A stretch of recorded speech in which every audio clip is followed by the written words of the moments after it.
In the last video we introduced our real-time clothing simulation and fitting technology, which allows users to try on virtual clothes whether on a retailer's website, mobile app, or in a virtual mirror that's located in a street, shop window, or point-of-sale kiosk. The possibilities are endless, and here we'll be showing the latter, a virtual mirror. We showed one of the ways for a user to create their physically accurate body avatar by entering a few measurements, and however you do the virtual fitting, you'll need a high-poly avatar and high-poly cloth.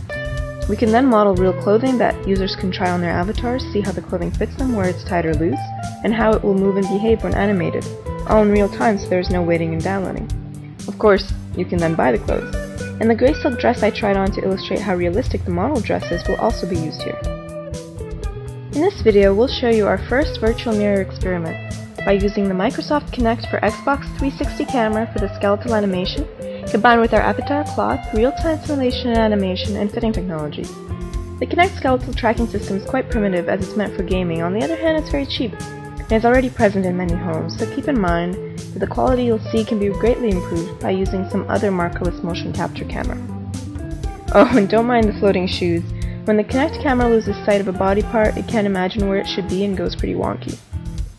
So there are two user experiences available in a virtual mirror, each with its pros and cons, and we'll show you both. The first is using an avatar as you see here, which is superimposed on my virtual mirror image.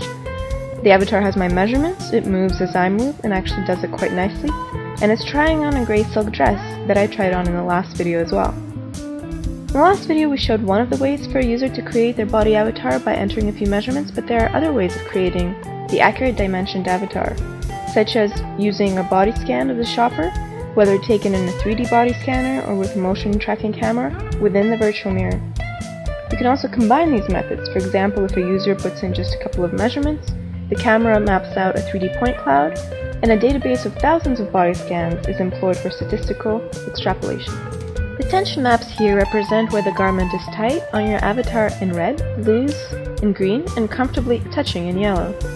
The other benefit of the artificial intelligence version is we can do away with tension maps, which are intuitive and cool for techies, but not for the everyday shopper.